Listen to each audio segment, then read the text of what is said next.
Naam, salamu alaykum warahmatullah. Tukomeyo banange mukadde wafona abuuza nti nzikirizibwa okusalira ku musaala ogwo guliko ekifaananyi kya Kaaba, guliko ekifaananyi kya Kaaba, nzikirizibwa okusalirako. Mukadde wange w'ekitiibwa, olunaku olumu omusajja omu yaji wa Abdullah ibn Abbas radiyallahu anhuma n'amugamba nti ana usawiru hadhihi as-sura, nti nze ndi musajja mukubi wa bifaananyi, kwali kusiiga bifaananyi, fa aftini, nkusaba onnamule ekyo kikolwa kyenkola ekyo ekyokusiga ebifaananyi kiramulwa kitya?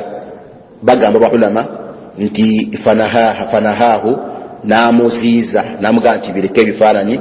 Thumma qaala lahu, n'oluvannyuma n'agamba nti inkunta wala budda fa'ilan, bwe kibeera nga tolina kyakola nga olina okusigala nga osiga ebifaananyi, fasna'a ashajar wa man la nafsa lahu, beera nga osiiga gino emiti makulu, osiga ekifaananyi nga kya muti, okitegedde bulungi, nga bolaba omuti, ebitooke, ebyo bintu bwe bityo n'ebirala ebitali myoyo, kitegedde bulungi. Kati ekifaananyi obusiraamu kye bwatugaana kye kifaananyi ekyekyo ekirimu omwoyo insha Allahu taala. Kakati Kaaba naawe ogiraba nti no teriiko mutawaana gonna, teriiko mwoyo. Kakati bw'oba osaalidde ku musaala oguliko ekifaananyi nga Kaaba, obanga musaala guliko omuti, okitegedde bulungi, oba kuliko ekimuli ng'ekyo, insha Allah obusiraamu tebukigaana, ekyo tebwakigaana. Wabula senga kibeera kinakubuzaabuza, bw'onoogiraba otyo oyimiridde oli mu kusaala ate ng'obwongo bugenda ibannange Kaaba eno nga nnungi, ennyumba ya Allah makulu, ng'ebirowoozo bijja kuwuguka bibeere nga bidda ku Kaaba ate olwo ennamula ebeera ndala. Amma mu nnamula yamu insha Allahu taala tewali mutawaana kubeera ng'osaalira ku mukeeka oguliko Kaaba, wallahu a'lam. Era munnafu abuuza nti empombo zino ez'okubuko, babagamba nti empombo ezo bazissaamu ebintu ebibi n'ennagisi. Bwe mba ndidde oluwombo olwo nnamulwa ntya, kyetaagisa nnyo okuzimbira munnange ensonga eya attahalimu wattahliilu nga tugizimbira ku bujulizi. Bw'obanga okyali ku bigambo abantu bye boogera, owulidde nga tewali yali akugambyeko nti kino kibeeramu, oba oteeka okusooka okumala okutaakada, okukakasa nti ddala ekyo ekintu mwekiri, olyoka obeere nga okyeharamisaako. Amma mu mbeera etali eyo munnange, oba insha Allahu taala okubirizibwa okubeera nga obirya naddala nga mugenze ku buko gye mugenze okwasa omukyala. Bwe mutuuka eyo ne mutandika okwekanda, ffe tetujja kulya, batugamba nti muno mubeeramu eddagala biki, mwagala kutuloga. Mbeera etera nnyo okubeera mbavubuka naddala bakyamukirivu. Kakati ate olwo bayinza okubalamula ng'abalalu. Leero insha Allah mukadde wange ate kiina mutawaana okuggyako nga mufunye ddala obukakafu ne mulabira ddala mu luwombo olwo nga mulimu ebyateereddwamu nga bikyamu, insha Allah tobirya. Amma enfumba insha Allahu taala, enfumbe ey'okwawula nti ono omukoka tumufumbire wano akaka, insha Allahu taala sikimanyiiko obujulizi bwonna ng'obusiraamu bukigaana, wallahu a'lamu. Munnafe abuuza nti abagoberera imaamu tusoma al-Fatiha, abagoberera imaamu tusoma al-Fatiha, naye bwe nsanga eswala yatandise dda, omuntu ayigidde mu swala asanze eswala yatandise dda, kaakati asooka kusoma edduwa eyingira eswala n'oluvannyuma n'alyoka atandikiraawo wabeera abasanze. Ow'ekitiibwa ssebo, ekisookera ddala nsaba message eno insha Allahu taala edde eri abantu bonna abasaaza abantu, okitegedde bulungi. Nabbi agamba nti ekisookera ddala, nabbi agamba nti idha sami'tumul iqama, bw'obadde oli awo oli n'owulira nga bakima esswala, omubaka yagamba famushu ila salati wa alaykum as-sakina wal waqar, mugendenga eri esswala.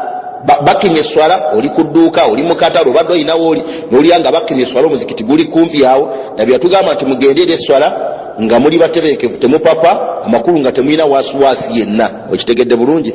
Omubaka n'agamba alayhi salatu wassalamu ti wala tasra'u, temugezaako ne mupapa ne mugenda nga mudduka budduse. Embeera njiraba wano ewaffe wano ku yunivasite we tuwangalira, waliwo abavubuka addukira ddala emisinde, abamu batomereganira ne muzikiti awo, emizikiti gyeno minene, ne batomeregana bagoba swala. Nabbi yagamba ti wala tasra'u, temudduka, temugenda nga mwangwiriza. Fama adraktum fasallu, ekyo kye mubeera musinkanye musaale ekyo. Wama fatakum, ekibeera kye bayiseeko kye musiŋŋaane nga bakisadde dda, fa atimu, ekyo mubeere insha Allahu taala nga mukijjuza, tewali mutawaana gonna. Eyo message esooka nti omuntu yenna kasita obeera nga ogenda mu muzikiti insha Allahu taala n'osisinkana nga banno batandise okusaala todduka mbaka gambye nti ekyo kyobeera osiŋŋaanye beera nga okisala kiba kitwiseeko beera nga okijjuza insha allahu taala.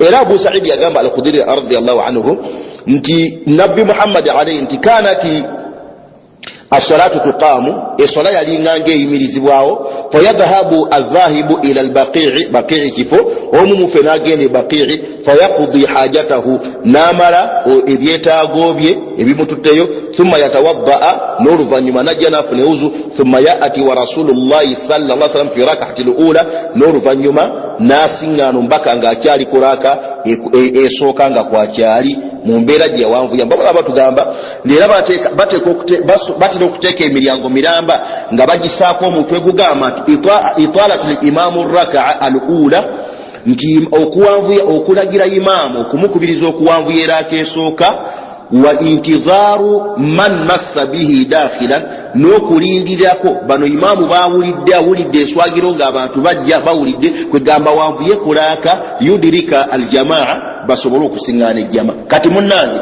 nti obusiraamu bukubiriza kyokera ddala bukubiriza imaamu bw'amanya nti eriyo bannaffe abajja okuwanvuyamu basobole okusaala jjama. Kakati ne bulagira ate ono abeera ajja okubeera nga ajja tapapajje ng'atebenkedde kyasiŋŋaanye nga kiwedde ekyo kyasiŋŋaanye nga kyaliwo abeere ng'akisaala kyasiŋŋaanye nga kiwedde ekyo insha allahu taala n'akijjuza. Kakati ozze osanze abantu nga bali ku rukuu okitegedde bulungi bali ku rukuu kati obuuza nti osooka oyimirira osome edduwa eggulawo eswala nedda genda bugenzi ku rukuu obeere ng'osoma azikaali zaawo. bw'obasiŋŋana nga bali ku sujuudu genda ku sujuudu osoma azikaali zaawo. bw'obasiŋŋana bali ku tahiyaatu era genda ku kasoleta takbiratul ihrami tugeze oyingidde takbiratul ihrami bali ku rukuu oyeta takbiratul ihrami Allahu akbar oyingidde swala leta at-takbira al-intiqal takbira eyokujuka ku kiyungo genda wobali insha Allah taala osome zikiri yawo so sigama tino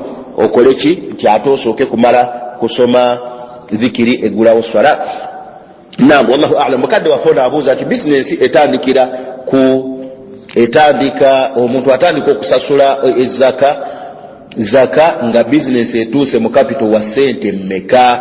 Era abuuza nti ate abakozi abakolera omusaala bo bawa zaka. N'agamba nti if yes akikiwarono yaleese obuzibu nti if yes bwekibeera nga kituufu nti n'abakola omusaala basasula zaka bo bawa sente mmeka. Mukadde wange w'ekitiibwa sookera ddala ekigambo kya zaka kimanyi sheekhe wange Muhammad Quraish Mazinga yasomesa bulungi nnyo ebintu ebikwatagana ku zaka n'abisomesa n'abimulungula kwegamba nga bw'obanga wawulidde omusomo gwe insha Allahu taala tekikwetaagisa kuddamu kubuuza kibuuzo. Mbadde nkusaba insha Allahu taala osabe baganda baffe abali ku mukutu guno basabe babeere nga bakuyambako okuweereza omusomo sheekhe yasomesa ku kigambo kya zaka.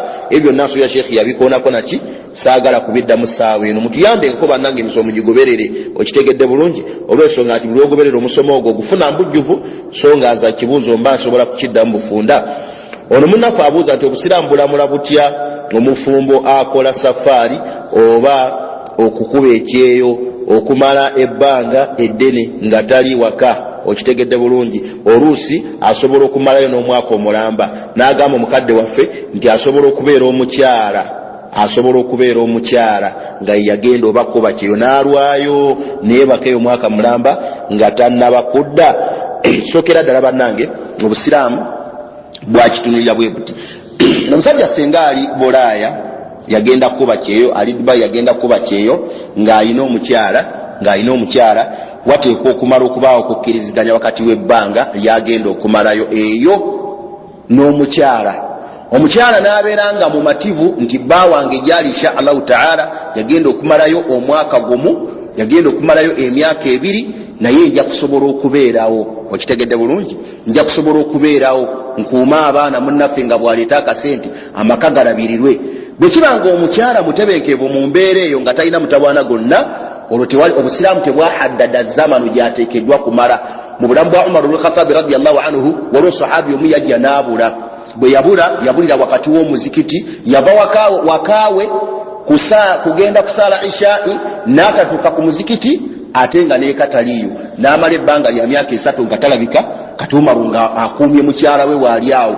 Kati emyaka 3 giba giweddeko omukyala aba yafubiddwe nga bege emyezi ng'ebiri oba mwezi gumu ate omusiraamu nago musagala genda mu kyafaayo amakulu nti oluusi wabaawo embeera etunuulibwa kakati omukyala ono bw'abeera ng'akakasizza nti omusajja wange agenze kuba kyeyonja kubaawo insha allahu taala tewali mutawaana obusiraamu tebukigaana amba singa omusajja atugamba nti omukyala atugamba nti abannange nze sijja kusobola kubeera wano kulinda musajja bbanga ero lya mwaka okitegedde bulungi nze mbadde njagala omusajja wange mu bbanga bweriti nga waali olwo obusiraamu bwakuwa ebbanga eritasukka myezi ena nga bwe kyajja mu hadithi ya Umar radiyallahu anhu nsanga omukyala ng'ayimba akayimba akemulugunya nti bbaawe taliiwo kakati Umar bwe yabuuza Hafsa radiyallahu anha Hafsa emugamba Umar yabuuza Hafsa nti omukyala bbanga ki lyali badde tateekeddwa kulisukka nga bbaawe tali naye n'amugamba Hafsa nti emyezi ena Umar n'agamba nti omuntu yenna anaatambulanga n'asukka emyezi ena omukyala wajja kusanga nga agabiddwa n'olwekyo sebo nti kisinziira ku mbeera ya mukyala omukyala senga abaana agumikiriza okulinda bbaawe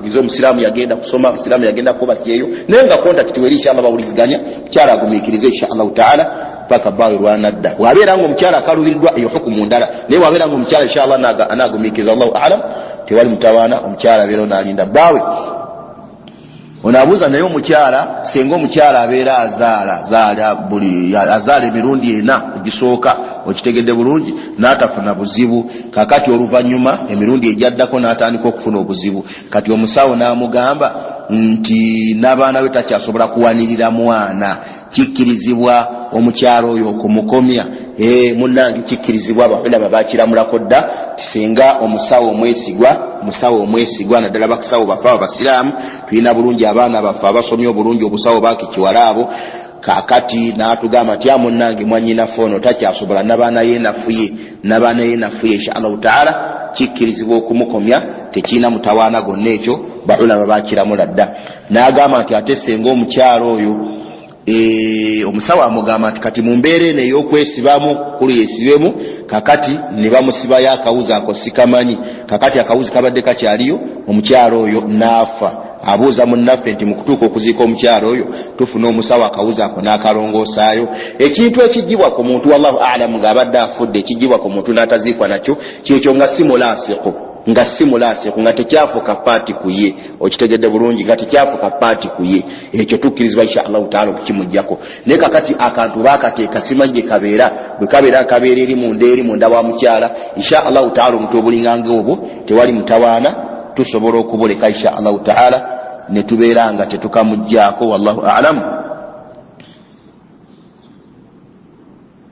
Onaabuuza munnaffe nti senga mbeera nina omukyala oyo ne twawukana naye ng'omukyala yali yafuna ebyobugagga mukyala mugagga muvundu kubadde naye ne baawukana kati omukyala n'agenda n'afumbirwa omusajja omulala okitegedde bulungi amakulu omukyala abadde tugeze mu Sheikh Abubakar Serunkuuma okiraba bulungi nnyo kakati ne baawukana ng'omukyala bifeekera binyonkondo kati omukyala bw'agenze gy'agenze kakati n'asingana Sheikh Muhammad Quraish Mazinga n'amuwoowa kati Sheikh Serunkuuma aba abuuza kyakulabirako nti omukyalo ono bw'afanga afiiridde wa Seeka Mazinga Seeka Serunkuuma ayina kino kyakulabirako Seeka Serunkuuma ayina omugabo gwonna mu byobugagga by'omukyala munnanga aba tayinaamu kakati gwe kitwale bwoti nti omukyala abadde mukyalawo okitegedde bulungi bw'amala okubeera mukyalawo mubadde mwenna mwawukanya agenza afumbiddwe ewa gundi kakati ofudde omukyala oyo osuubidde nti ayina omugabo gw'asobola okujja n'afuna mu maaliyo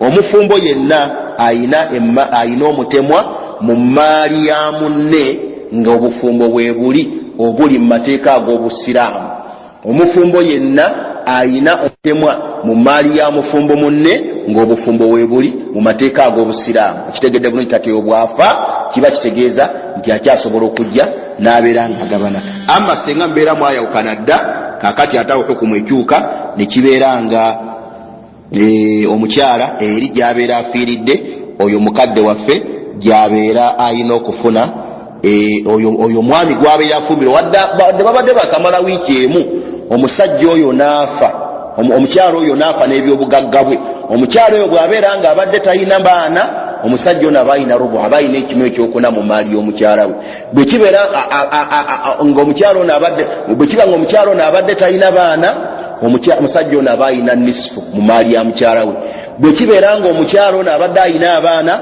omusajja ono aba ayina rubu mu maali ya bba mu maali ya mukyalo n'olwekyo sebo nti gwe oba toyina mutemwa gwonna mu maali ya mukyali kubanga mwayawukana kati ali mufumo upyayo mwami gy'abeera ali oyo yabeera ayina emaali ayimini alina okufuna omutemwa mu maali eyo. Onagamba nti nkolera mu dduuka ery'engoye ez'abasajja naye olumu tulinawo ne saaluuni nze naleeta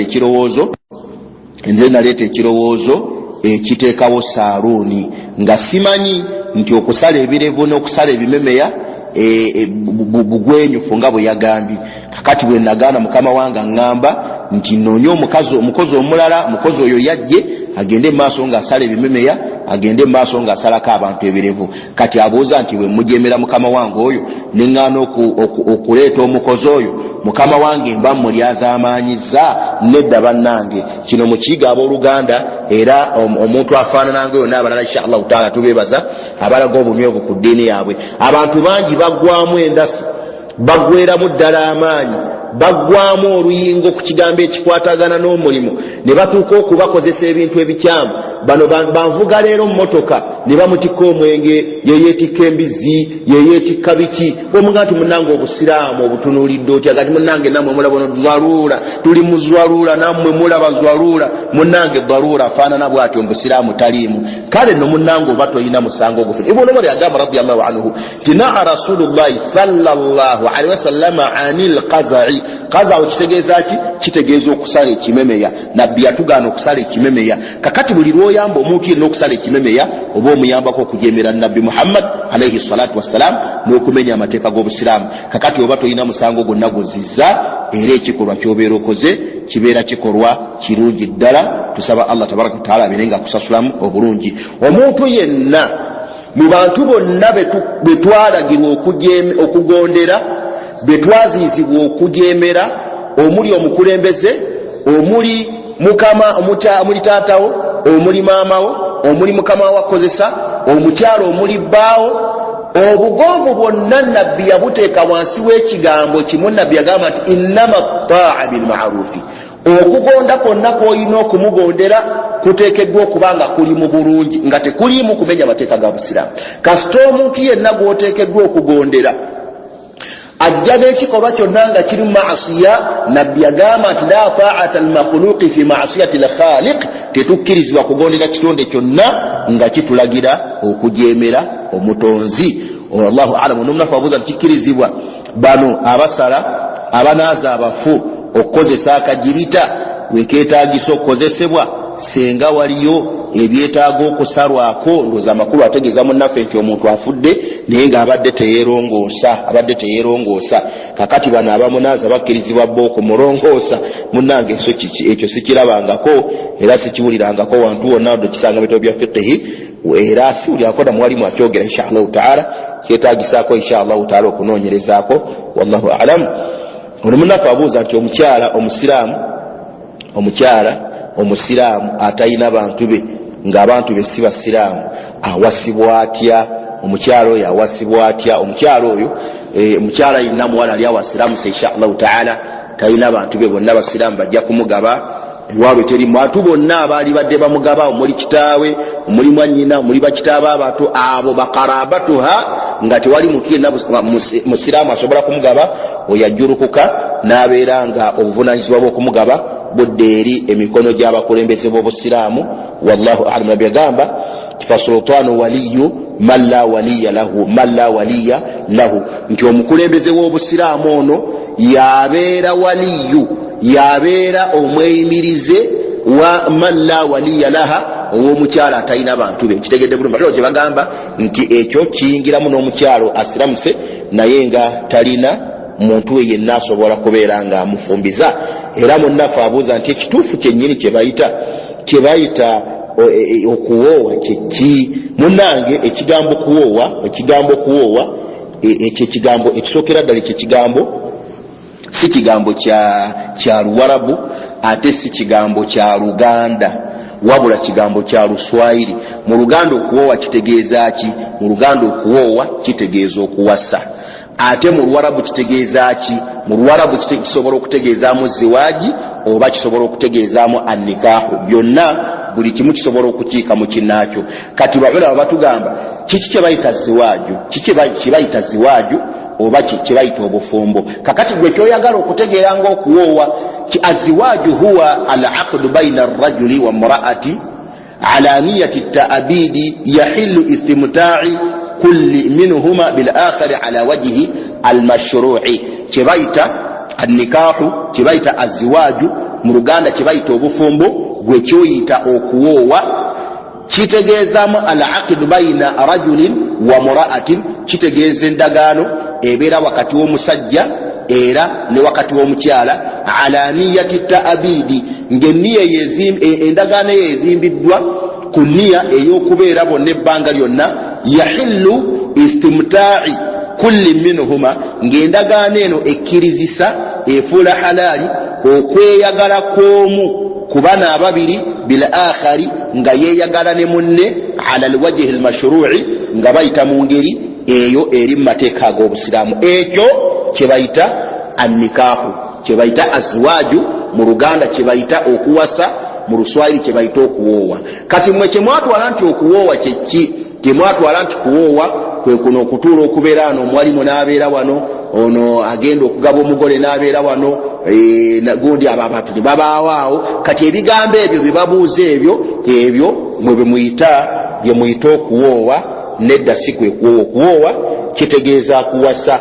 Okuwasa mu Luganda okuwasa mu Luwarabu kyekitegeeza aziwaaju oba kyekitegeeza annikahu. Okitegedde munnange? Kakati kisenga mukadde w'omuwala akugambye nti omuwala oyo insha Allahu taala mukuwadde, kiba kitegeeza nti insha Allahu taala wawanvu, tusaba Allah bwali batuwadde omukisa oluvannyuma tuliwogerako. Naye nga kibayita okuwasa, kibayita okuwoowa mu Luwarabu. Mu Luganda kibayita okuwasa, mu Luwarabu kyekiyitibwa aziwaaju oba annikahu. Turekeye mu gundi mu Luwarabu kitegeezaamu endagaano ebeera wakati w'omusajja n'omukyala gye bakola, ng'ezimbiddwa ku musiiko nniya ey'okubeera bonna ebbanga lyonna, ng'ekkirizisa okweyagala kw'omu ku babiri abo nga yeegala ne munne mu mbeera eri mu mateeka g'Obuyisiraamu. Ono abuuza nti edduwa z'oku leediyo okitegedde? Bwe mpulira edduwa ku leediyo nga seeka asaba edduwa, nange mbeerawo nensobola okumiinisa edduwa eyo, okitegedde bulungi? Ekigambo ekyo munnange kyetaagako okwetegereza nga tufuna ebigambo by'abakadde baffe abawali mu bakyogerako ki insha Allahu taala. Ekyo Allah bw'anaaba atuwadde omukisa tujja kukinoonyerezaako omulundi ogujja insha Allahu taala. Kimu ku bibuuzo bye tujja nsuubira okutandikirako tumale okwetegereza naki bamanyi bagamba ki abakirizibwa naki, bekito insha Allahu taala tusaba Allah abeerenga atugasa n'ebyo bye twogeddeko. Waliwo mwanyinaffe omu yatubuuzizza ekibuuzo ng'agamba nti ekigambo kya Juma Mubaraka, nti waliwo eyamugamba nti okugamba munno nti Juma Mubaraka nti bid'a. Okitegedde? Ekintu ekyo kiramulwa kitya? Munnange wafuna omukisa mulungi n'ofuna munne yakutemyako n'akugamba nti Juma Mubaraka bid'a. Era omubaka Muhammad alayhi salatu wassalam tekijjangako n'omulundi n'ogumu. Omubaka kyeyatugamba okusabirako emikisa, yatugamba tugambe nti Eidul Mubaraka, olunaku lwaffe lwa Eidu, tugambe bannaffe ti Eidul Mubaraka, Eidi bannange ebeere ey'omukisa. Ne tugamba taqabbala Allah, kakati nga tuddamu amakulu. Okitegedde bulungi? Ekyo kyekyajja. Naye tewaliwo bujulizi bwonna bulaga nti omubaka yatugambako alayhi salatu wassalam nti tugambenga nti Juma Mubaraka. Ene mbawarabu bagamba Juma Karimu. Ebyo byonna tebiriko bujulizi, bintu ebizuule mu ddiini bannange. Tuteekeddwa okutya ennyo ekintu kyonna ekijja ne bakugamba mu Isiraamu munnange nti ekintu ekyo kiba kizuule mu ddiini. Lwana musiraamu olabe ng'okyewala okyesamba olw'ensonga ti wallahi kijja kuleetera emitawaana jojja okwewunya. Nabbi yagamba hadithi Ibn Mas'ud radiyallahu anhu ti ana faratukum ala alhawdi, yagamba Nabbi Muhammad nti nze ngenda okubasooka ku luzzi. Waliwo oluzzi olwo wallahi olugenda okunywebwako abasaba Allah tabaraka wa taala birenga atuwe omukwangaze nga tuli bakkiriza tusobole okunywa ku luzzi. Nabbi yagamba nti nze ngenda basooka ku luzzi olwo. Nabbi n'agamba nti wala yurfa'anna ilayya rijalun minkum, wagenda kuleetebwa abasajja baleetebwe gyendi mummwe nabbi ng'agamba basahaba nti hatta idha awhaitu okutuusa bwe ndiba ŋŋenda gye bali eri abasajja abo mbeere nga amakulu nga mbaaniriza mbaka yagamba nti okutujibu duuni ni abasajja wagenda kusiikirizwa wakati wange bano abasajja babeere eri nange mbeere nga ndi eno nemererwa okubeera nga mbatuukako kati nabbi yagamba fa aqulu ngenda gamba nti ayya rabbi katonda wange ashabi amakulu nga mbaka ashabi nti abo baali bantu bange yaqulu agenda gambibwa nabbi Muhammad nga Allah amugamba nti la tadiri ma ahdathu ba'daka tomanyi bantu abo biki be bazuula mu busiraamu oluvannyuma ng'obavuddemu hadithi eyo omubaka yali atulaga akabi k'okuzuula mu ddiini nti waliwo abantu wallahi abagenda okubeera mu mbeera ey'obuzibu ng'ennyonta ebaluma tewali kyakunywa batuuse ku luzzi amazzi bagalengera basiŋŋaanyewo nabbi nga wali sallallahu alaihi wasallam kakati nabbi nga balina ekifaananyi eky'obusiraamu balina ekifaananyi eky'obusiraamu amakulu nga nabbi bw'abalaba amanya nti abo basiraamu kati ajjaga nti ashabi abo bantu bange agenda kugambibwa nti la tadiri tomanyi ma ahdathu ba'daka bintu bye bazuula mu busiraamu oluvannyuma ng'ovuddewo bye baateeka mu ddiini ng'ovuddewo wallahi akaseera kagenda kubeera kazibu nnyo abantu muli eyo mukitegedde munnange mulimbalimba abantu bamaseeka mulimbalimba abantu olw'okubanga munoonya okusanyusa abantu abamu abalemera ku kuzuula mu ddiini mbu mwagala babasiime babatende nti mwe muyina erimu ennungi etaayawula mu bantu nti mwe temuyina mutawaana muli myuto eryo effujjo lye muleeta mu busiraamu eryo eddiini yasomesebwa omubaka Muhammad alayhi salatu wassalam okuwaana kwe mugenda muwaana bid'a nga muzikuba akazigo ne mutuuka n'okuzaawulamu waliwo bid'a ennene yembi naye n'entonotono simbi nga nabbi yagamba nti kullu bid'a dalaala ne mulema okuvumirira ebintu ebizuule mu ddiini ne musiba abantu kukolera ku bintu ebizuule mu ddiini wallahi mujja kwetikka ebizibu kati munnange ekigambo juma mubaraka tekiriko bujulizi bwonna mu bigambo bya nabbi Muhammad wadde eby'abasahaba wabula bigambo n'ebikolwa ebyagenda bizuulwawo abantu nga bw'omanyi abantu bwe batagwesabuze bwakuzuulazuula mu busiraamu insha allahu taala nsaba Allah abeere nga atugasa n'ebyo era abeere nga atuwa omukisa bitwogedde singa bibeera bikwatagana butereevu n'amateeka g'obusiraamu tusaba Allah abeere nga atuwaamu obulungi ebyo ebinajja nga byawukanye n'amateeka g'obusiraamu tusaba Allah abeere nga atusonyiwa jazakumullahu khaira subhanaka allahumma bihamdika ashhadu an la ilaha illa anta astaghfiruka wa atubu ilayka assalamu alaykum wa rahmatullahi wa barakatuh